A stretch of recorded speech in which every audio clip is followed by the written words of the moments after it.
Pero antes de decir hacia dónde va rectificado, reflexionando el otro día, Pachi y yo, como veis trabajamos conjuntamente, hicimos este pequeño marco que lo veremos otras 4 veces, creo, otras 3 veces más dentro de las jornadas de hoy.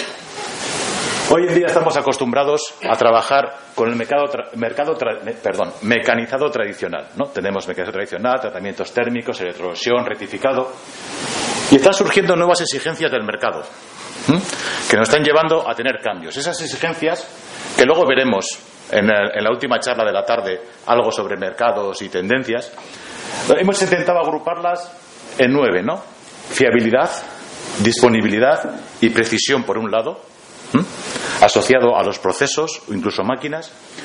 Luego, para dar respuesta a eso, los productos van haciéndose cada vez más modulares, customizables. Es decir, a todos nos gusta tener algo que sea nuestro, es decir, el coche de color rojo, asientos no sé qué, no sé cuántos, que sea adaptado a nosotros de alguna forma, ¿no? Es lo que se llama customización. Y nos gustaría que fuese reconfigurable. Es decir, a nosotros nos gustaría tener un torno que dices, ole, mañana va a ser fresadora, pasado va a ser un centro de mecanizado. Es una utopía, pero se está trabajando en dando pasos hacia cómo conseguir que un producto que compremos, y más en las líneas que andéis vosotros de mecanizado o industriales, sean reconfigurables. Y a ser posible reconfigurables por vosotros mismos. El concepto tipo ordenador, el plug and play, ¿no? Es decir, meto algo, se me autoinstala y tengo ya otro programa funcionando.